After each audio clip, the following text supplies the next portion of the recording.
तो चैप्टर 3 है introduction to forward and future. इसमें क्या क्या सीखने को मिलेगा अपने को? Meaning of forward and future contract, terminology related to future contract, pay off future contract, pricing of future contract, application of future contract by speculator, hedgers and arbitrageurs. तो maximum ये चैप्टर का नाम तो फॉरवर्ड एंड फ्यूचर है, लेकिन maximum चीजें अपन future के ही बारे में रीड रीड करेंगे। ठीक है, तो पहले अपन देख लेते हैं कि फॉरवर्ड कॉन्ट्रैक्ट क्या होता है। A forward contract is a agreement made directly between two parties to buy और sell a asset on specific date in futures.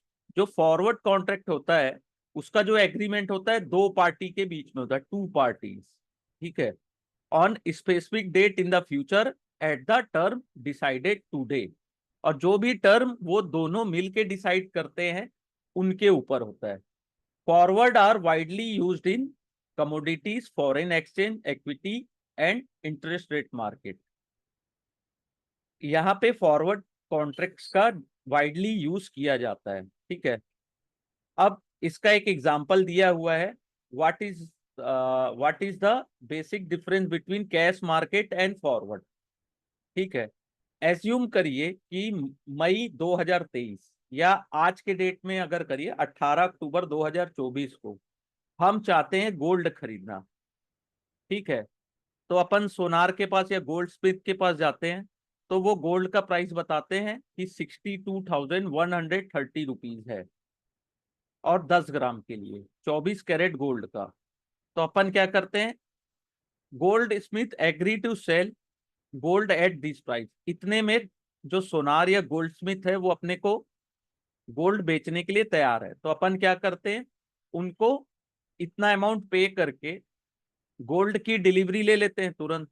तो उसको बोलते हैं cash market transaction at a price referred as a spot price. तो ये spot price हो गया gold का, और अपन क्या किए, तुरंत कैश दिए और तुरंत गोल्ड को खरीद लिए, तो वो कैश मार्केट ट्रांजेक्शन हो गया। ठीक है, मानिए कि आपको गोल्ड की डिलीवरी आज नहीं लेनी है, 18 अक्टूबर को नहीं लेनी है, आपको 1 महीने बाद लेनी है।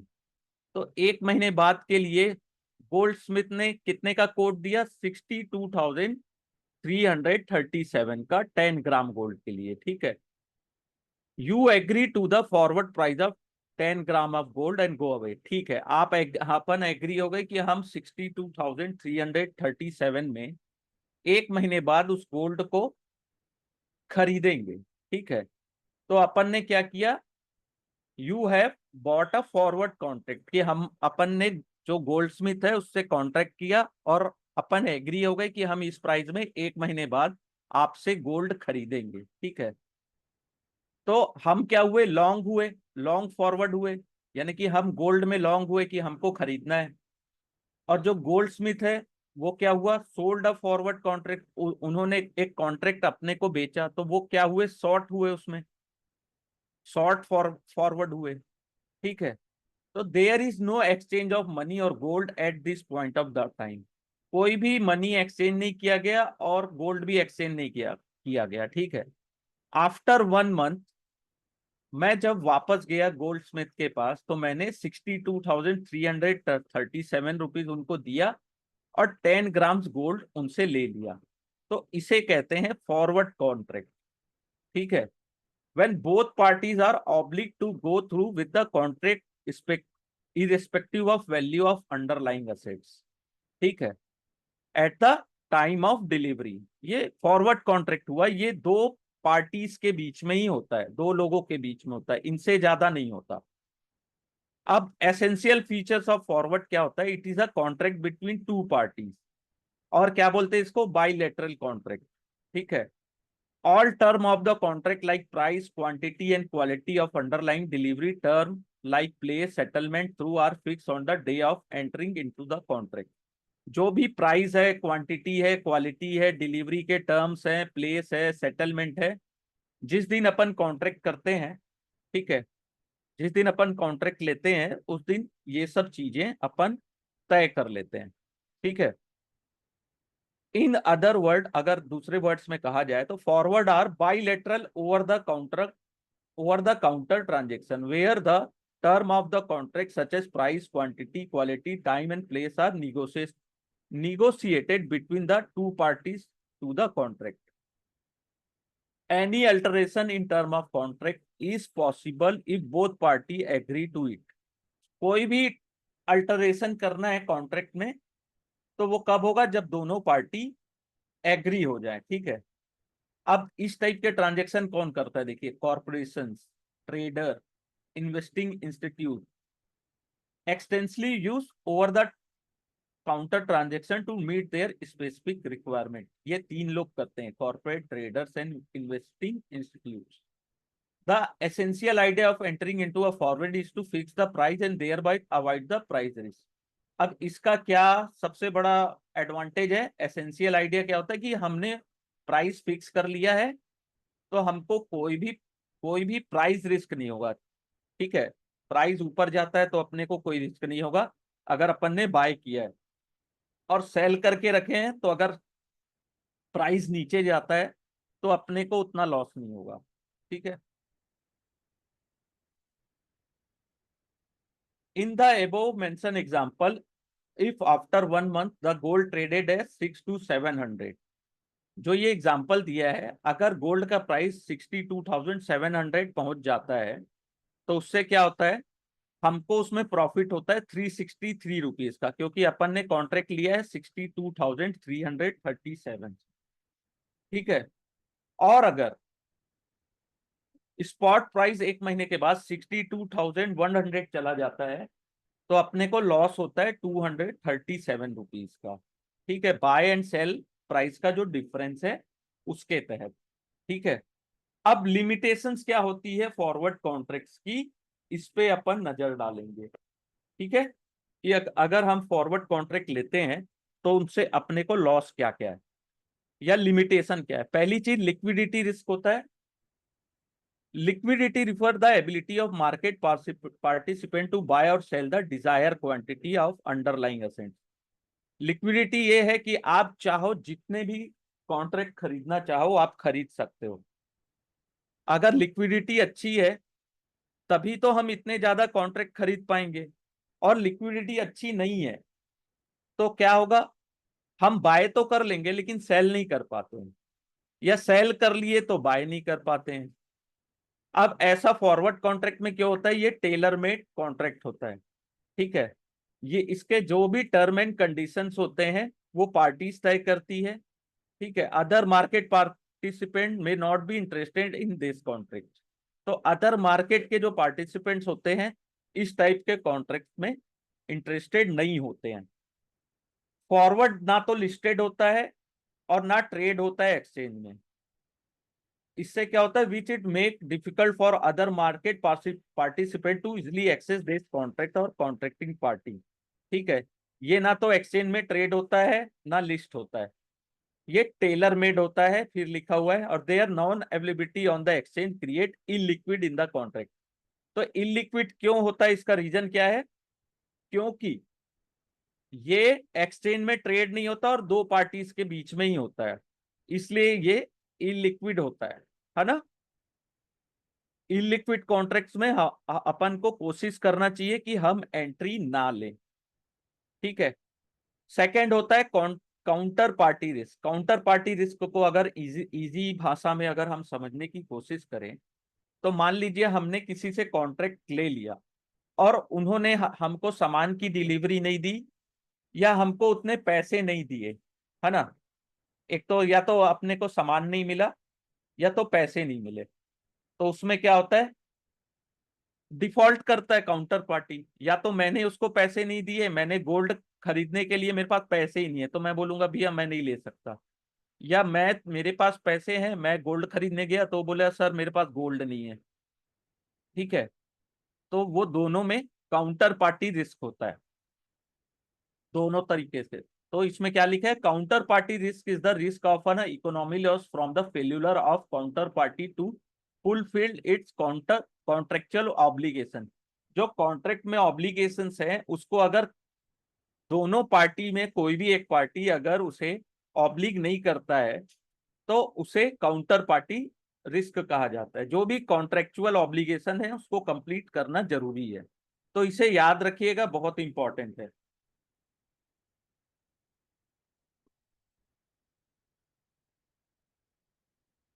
In addition to illiquidity and counterparty risk, there are several issues like lack of transparency. Transparent नहीं होता, सेटलमेंट कॉम्प्लिकेशन भी होता है कॉन्ट्रैक्ट पार्टीज के बीच में, सेटलमेंट में प्रॉब्लम होती है, बहुत सारी दिक्कत होती है ना। A simple solution of all this to bring this contract to centralized trading platform, that is what future contract। तो इसका सॉल्यूशन क्या है कि इनको सेंट्रलाइज ट्रेडिंग प्लेटफॉर्म में इशूड किया जाए, जिसे अपन फ्यूचर कॉन्ट्रैक्ट कहते हैं। ठीक है, तो फ्यूचर कॉन्ट्रैक्ट क्या होता है? अब फ्यूचर कॉन्ट्रैक्ट कुछ नहीं है, केवल जो फॉरवर्ड कॉन्ट्रैक्ट्स है अगर उसे हम ऑर्गेनाइज एक्सचेंज में ट्रेड कराएं, ठीक है, उसको अपन फ्यूचर बोलते हैं। देखिए यहाँ पे एग्जाम्पल से समझिएगा। Future contract were created to overcome the limitation of forward. A future contract is an agreement made through an organized exchange to buy or sell a fixed amount of commodity or financial asset on future date at agreed price। तो यहाँ पे क्या हो रहा है, future contract का agreement कहाँ पे हो रहा है? ऑर्गेनाइज एक्सचेंज में बाय और सेल करने के लिए फिक्स अमाउंट ऑफ कमोडिटी और financial assets on future date. ठीक है, तो ये फ्यूचर कॉन्ट्रैक्ट हुआ। ठीक है, ऑर्गेनाइज एक्सचेंज में होता है ये, जैसे बीएससी एनएससी में फ्यूचर कॉन्ट्रैक्ट ट्रेड होते हैं, उसकी ये बात कर रहा है। इन सिंपल टर्म अगर बोला जाए तो future are standardise forward contract that are traded on exchange. The clearing corporation भी होता है associate with exchange guarantee settlement of this trade. A trader who buy future contract take a long position and one who sell future take a short। जो future को bye करता है long रहता है उसको क्या बोलते हैं? लॉन्ग पोजीशन लिया। और जो सेल करता है उसको शॉर्ट पोजीशन बोलते हैं। The word buy and sell are figurative only because no money or underlying asset change hand between buyer and seller when deal is originated. ठीक है, अब फ्यूचर कॉन्ट्रैक्ट्स के फीचर्स क्या होते हैं, बेस्ट फीचर क्या होते हैं? Contract between two parties through exchange. ठीक है, दो पार्टीज के बीच एक्सचेंज में ट्रेड होता है, कॉन्ट्रैक्ट होता है। सेंट्रलाइज ट्रेडिंग प्लेटफॉर्म होता है। Price discovery through free interaction of buyer and sellers. Margin दोनों के द्वारा पे किया जाता है, payable by both the parties. Quality decided today, standardise quality होती है, और स्टैंडर्ड का क्वांटिटी साइज होता है। ठीक है, ये इनके फीचर्स हैं, इनको याद रखिएगा। ठीक है, as future are standardized contract introduced by exchange, they too have certain limit in context of limited maturity, limited underlying set and lack of flexibility in contract design and increased administrative cost। अब इनका क्या limitation है कि इसमें cost ज्यादा लगता है, administrative cost, MTM settlement होता है उसका कॉस्ट, ट्रांजेक्शन कॉस्ट, मैच्योरिटी में एक लिमिट रहता है कि आप अपने मन से कोई मैच्योरिटी डिसाइड नहीं कर सकते। ठीक है, कॉन्ट्रैक्ट का फ्लेक्सिबिलिटी कम रहती है, लेकिन ओवरऑल फ्यूचर कॉन्ट्रैक्ट बेस्ट होता है फॉरवर्ड कॉन्ट्रैक्ट से। तो ये चीज अपने को याद रखनी है। ठीक है,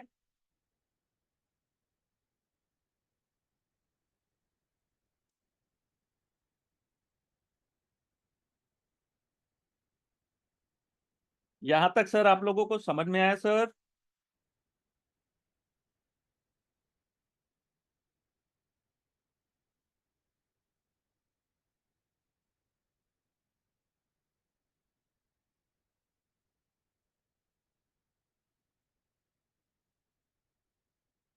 अगर कुछ समझ में ना आया हो सर तो प्लीज आप लोग मुझसे पूछ सकते हैं।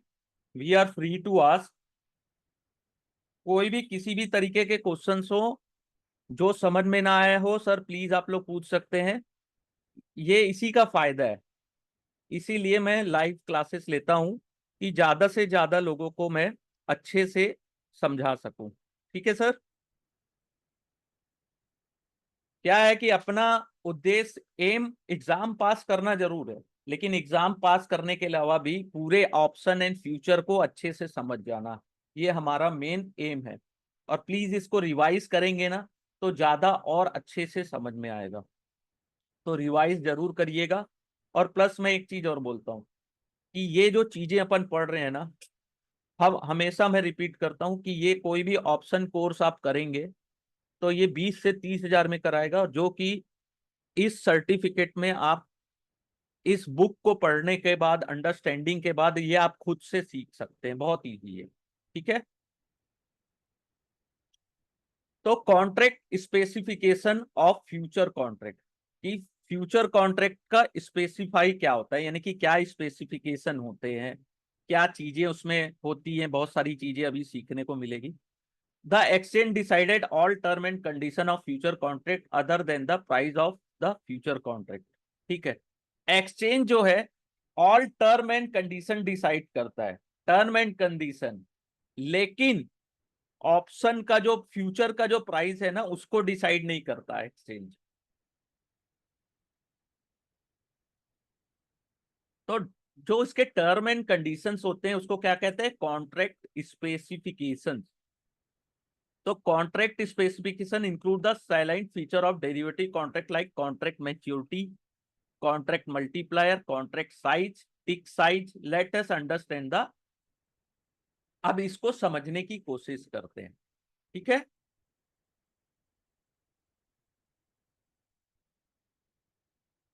पहला होता है इंस्ट्रूमेंट टाइप।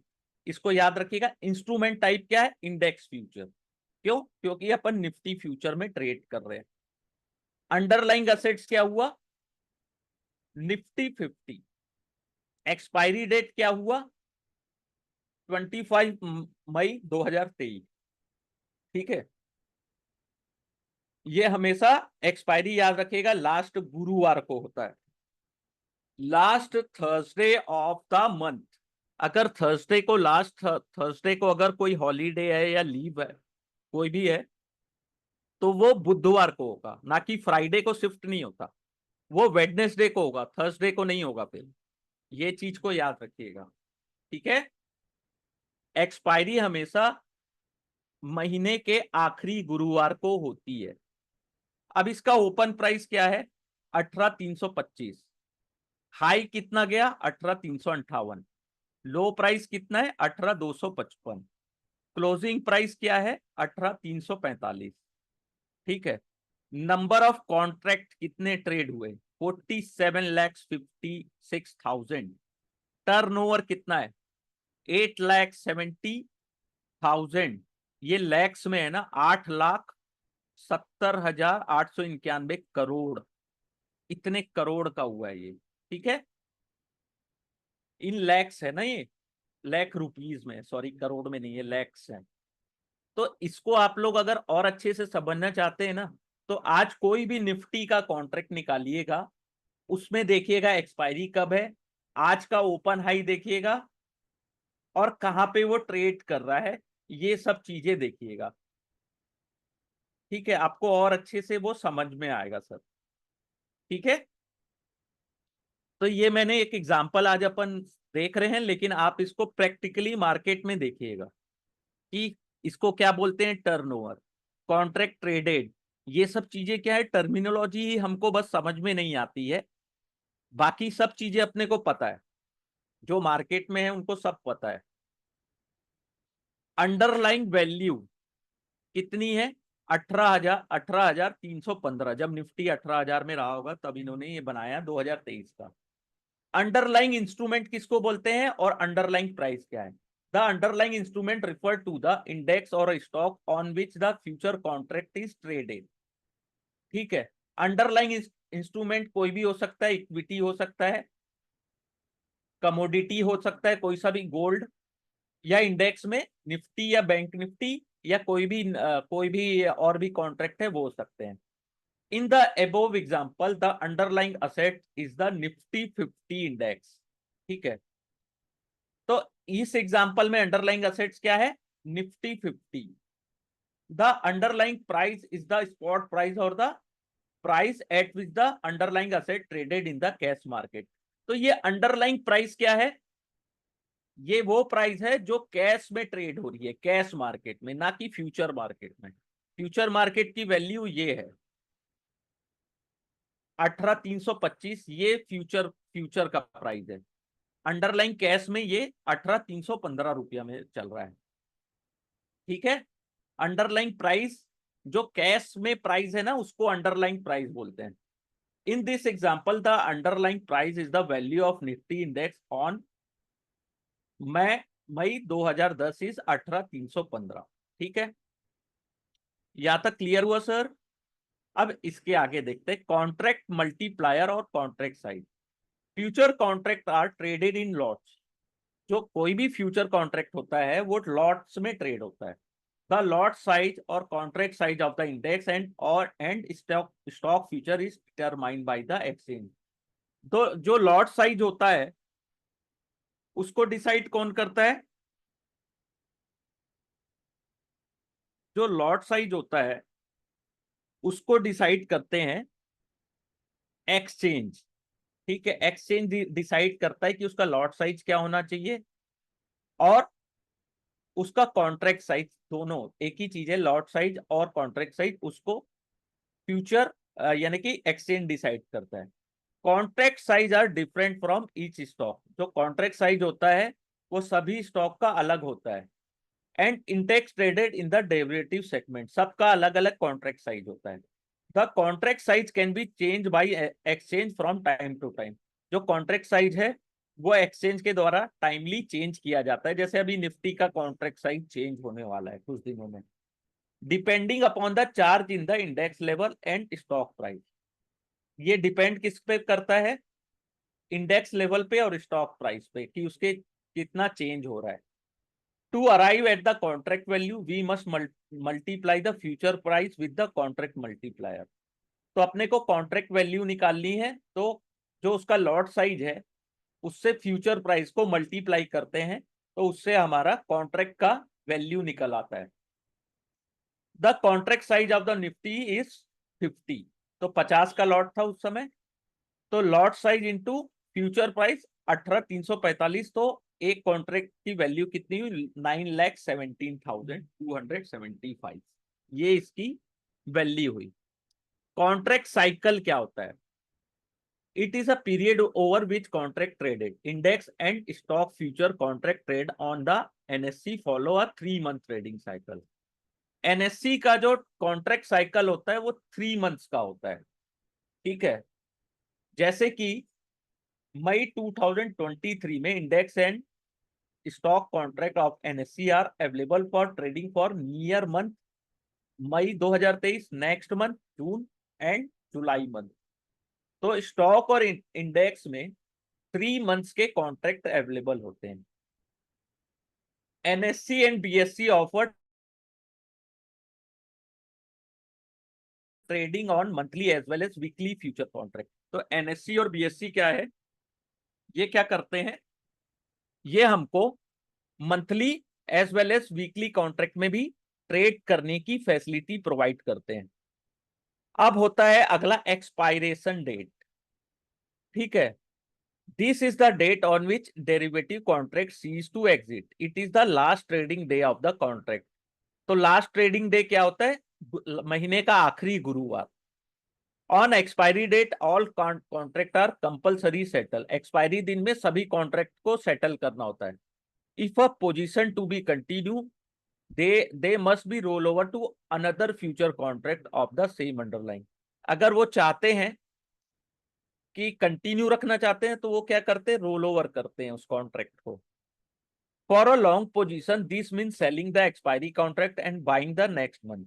ठीक है, उसका क्या मतलब होता है कि वो इस महीने की फ्यूचर कॉन्ट्रैक्ट को सेल कर दिए और अगले महीने वाले कॉन्ट्रैक्ट को बाय कर लिए। Both the side of roll over should be executed at the same time. दोनों साइड सेम होना चाहिए। The Nifty and Bank Nifty future contract and the stock future contract listed on the NSE expiry on the last Thursday of respective month। ठीक है, Nifty और bank Nifty के जो contracts हैं वो लास्ट थर्सडे को एक्सपायर होते हैं मंथ के। ठीक है, अगर उस दिन हॉलीडे है, on the day before if last date is trading holiday, अगर उस दिन ट्रेडिंग हॉलीडे है तो एक दिन बिफोर होगा। In the above example May Nifty contract will cease to trade on May 25, all open position of the May series will be compulsory settle by the exchange। जैसे मई series का है तो expiry date था 25 मई 2023, तो इस दिन किसी भी हाल में एनी हाउ, यानी कि वो तो करना ही है, कंपलसरी करना है। तो जितनी भी ओपन सीरीज है मई मंथ की, उसको सेटल करना है। किसके द्वारा? एक्सचेंज के द्वारा उसे सेटल करना ही है। On a new contract is introduced on trading day following the expiry day of the near month contract। जो नया कॉन्ट्रैक्ट जो आएगा, ठीक है, ट्रेडिंग के लिए, ठीक है, वो क्या होगा? अगले महीने की एक्सपायरी के लिए आएगा। The monthly future contract on Nifty financial service index expire on last Tuesday of their expiry month. ठीक है, तो यहाँ क्या लिखा है? निफ्टी फाइनेंशियल सर्विस इंडेक्स का जो है वो लास्ट ट्यूसडे को होता है एक्सपायर। ठीक है, निफ्टी फाइनेंशियल सर्विसेज इंडेक्स का। Monthly and weekly future contract on BSC Sensex and Bankex have different expiry date as discussed later on this section. BSC और बैंकेक्स का अलग साइज होता है, एक्सपायरी का अलग क्राइटेरिया होता है, उसके अनुसार ये एक्सपायर होते हैं। ठीक है, ऑल क्लियर यहां तक सर?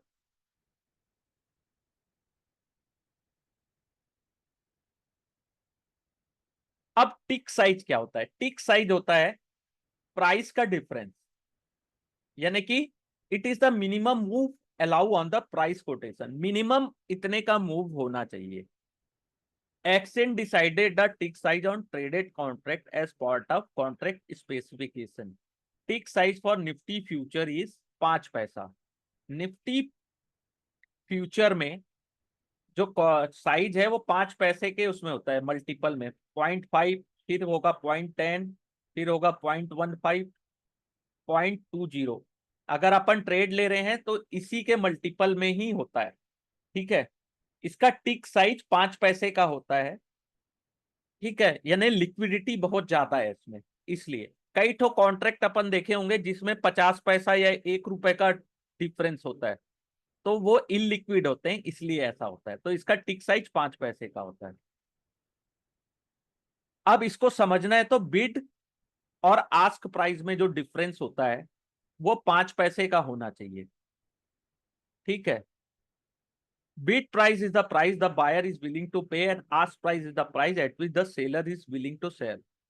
ठीक है, bid and ask price में 5 पैसे का डिफरेंस होना चाहिए।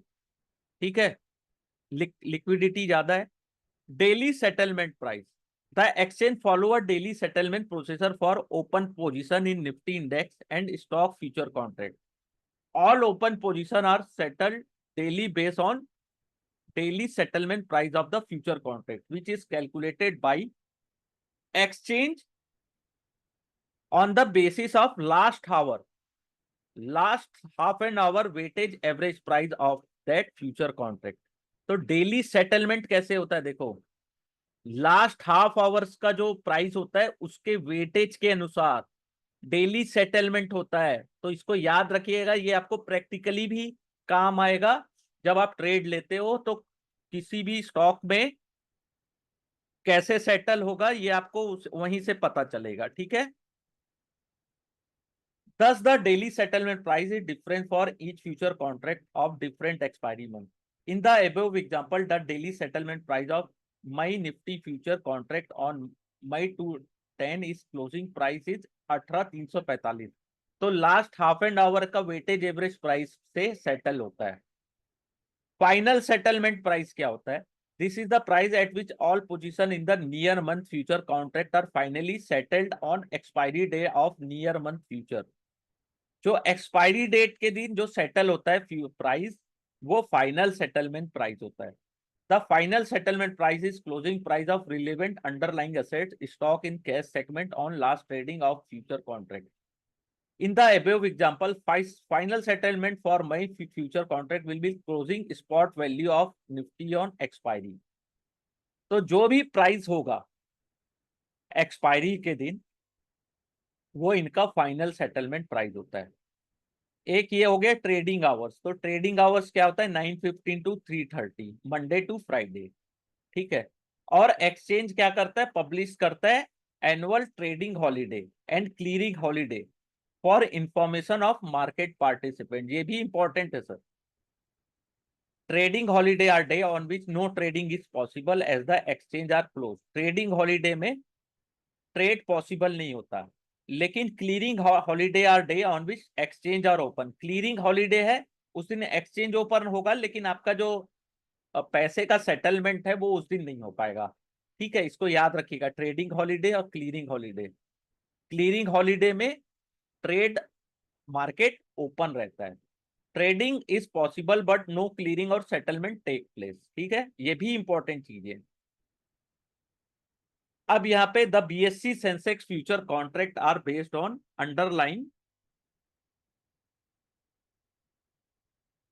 underlying BSC Sensex. This contract have specification that are somewhat different from Nifty future contract. तो BSC का जो कॉन्ट्रैक्ट है वो थोड़ा सा डिफरेंट होता है NSC के कॉन्ट्रैक्ट से, ठीक है। तो पहला होता है अंडरलाइंग असेट है standard and poor BSC Sensex. Contract size इसका 10, टिक साइज इसका भी 5 पैसा होता है। कॉन्ट्रैक्ट साइकिल है 7 सीरियल वीकली और 3 सीरियल मंथली कॉन्ट्रैक्ट, यानी कि 7 सीरियल वाइज वीकली कॉन्ट्रैक्ट इसमें ओपन होते हैं और 3 serial wise monthly contract open होते हैं, ठीक है। ट्रेडिंग आवर्स क्या है इसका 9:15 टू 3:30, ठीक है। एक्सपायरी डेट क्या है इसका बीएससी सेंसेक्स का last Friday of the contract month. BSc Sensex Friday को एक्सपायर होता है लास्ट महीने में। वीकली कॉन्ट्रैक्ट इसका एक्सपायर होता है फ्राइडे को, ठीक है। फाइनल सेटलमेंट होता है cash settlement based on closing price of underlying index on the expiry day. जो अंडरलाइंग इंडेक्स है उसके अकॉर्डिंग इनका सेटलमेंट होता है। High correlation between the movement of Sensex and Nifty enable market participate to trade in Nifty and Sensex future as part of pair trading strategy. The availability of weekly future contract on Sensex and different expiry day for the Sensex future provide better trading and hedging opportunity to market.